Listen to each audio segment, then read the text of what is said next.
YCP MP Peddireddy Mithun Reddy అరెస్టుతో AP మద్యం కుంభకోణం కేసు కీలక మలుపు తిరిగింది. ఈ కేసులో వైసీపీ ఎంపీ పెద్దిరెడ్డిని శనివారం 7 గంటల పాటు విచారించిన సిట్ అధికారులు రాత్రికి ఆయన అరెస్టును ప్రకటించారు. అయితే మిథున్ రెడ్డి అరెస్టు సందర్భంగా పోలీసులు వేసిన ఛార్జ్షీట్లో అనేకసార్లు మాజీ సీఎం జగన్ పేరును ప్రస్తావించారు. 305 పేజీల ఛార్జ్షీట్లో వేల కొద్దీ అడిషనల్ డాక్యుమెంట్స్ను ఏసీబీ కోర్టు న్యాయమూర్తికి చూపించిన అధికారులు ఎంపీ మిథున్ రెడ్డి అరెస్ట్ ఆవశ్యకతను ఆయనకు వివరించే ప్రయత్నం చేశారు. ఈ కేసులో కొత్తగా 8 మంది నిందితులను చేర్చిన సిట్ మొత్తం 16 మంది పాత్రపై అభియోగాలను మోపింది. మిథున్ రెడ్డిని A4గా చూపించింది.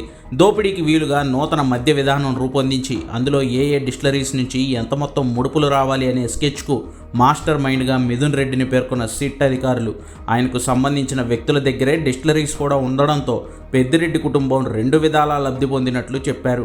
అయితే ఈ విషయాలన్నీ బిగ్ బాస్ జగన్కు కూడా తెలుసంటూ అక్కడక్కడ మాజీ ముఖ్యమంత్రి జగన్ పేరును ప్రస్తావన చేశారు.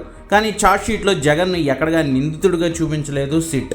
ఏపీ మద్యం కుంభకోణంలో ఇప్పటివరకు రాజ్ కసిరెడ్డి అరెస్ట్ నుంచి మొదలు పెడితే retired IAS Dhananjaya Reddy, Bharathi cements director Govindappa, YCP నేత చెవిరెడ్డి భాస్కర్ రెడ్డి, ఇప్పుడు ఎంపీ మిథున్ రెడ్డి అరెస్టుతో ఈ కుంభకోణంలో ఇప్పటివరకు మొత్తం 12 మంది అరెస్ట్ అయ్యారు.